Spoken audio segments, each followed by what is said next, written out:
স্বরাষ্ট্র মন্ত্রণালয়ের পক্ষ থেকে যেই বিবৃতি দেয়া হয়েছে সেখানে আমরা স্বরাষ্ট্র উপদেষ্টা এবং তার বিশেষ সহকারী খোদাবক্স তাদের দুইজনের একজনকেও আমরা দেখতে পাই নাই। এর মাধ্যমে প্রতীয়মান হয় যে স্বরাষ্ট্র উপদেষ্টার দপ্তর থেকে এই ঘটনাকে তুচ্ছ-তাচ্ছিল্য করা হয়েছে। তারা মনে করেছে যে ওসমান হাদির ঘটনাকে তারা ধামাচাপা দিয়ে দিবে, কিন্তু আমরা আপনাদেরকে জানিয়ে দিতে চাই, বাংলাদেশের জনগণ আপনারা যাদেরকে বোকা দুর্বল মনে করেন তারা জুলাইয়ে আপনাদেরকে একটা শিক্ষা দিয়েছে, কিন্তু আপনাদের সেই শিক্ষা হয় নাই।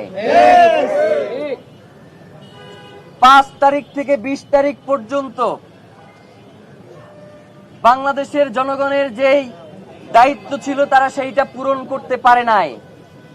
আজকে ইনকিলাব মঞ্চ যদি এইখান থেকে ঘোষণা দেয় যে 5ই আগস্ট থেকে 20 আগস্ট পর্যন্ত যেই দায়িত্ব বাংলাদেশের জনগণের ছিল সেই দায়িত্ব আপনারা এখন পূরণ করেন, তাহলে কিন্তু আপনারা সরকারে থাকতে পারবেন না।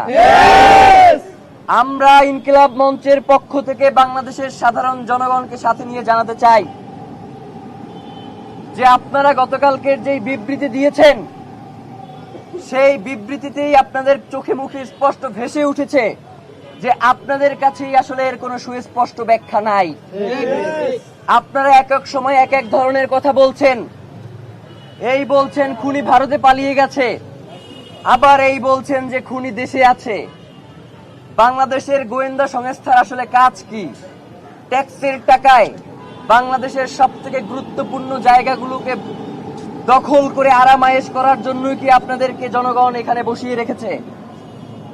আপনারা যদি ওসমান হাদির মতো এত গুরুত্বপূর্ণ বাংলাদেশের স্বাধীনতা সার্বভৌমত্বের প্রতীক জুলাই জজবার প্রাণ শহীদ ওসমান হাদির খুনের ঘটনাকে যদি এইভাবে তুচ্ছ-তাচ্ছিল্য করেন, যারা বাংলাদেশের জনগণের জীবনকে জাহান্নাম বানিয়ে দিতে চান, বাংলাদেশের জনগণ যতক্ষণ পর্যন্ত স্বাধীনতা সার্বভৌমত্ব রক্ষার এই আন্দোলনে রয়েছে আপনারা কোনো শান্তিতে থাকতে পারবেন না। বাংলাদেশের জনগণ আপনাদের জীবনকেও জাহান্নাম বানিয়ে ছাড়বে।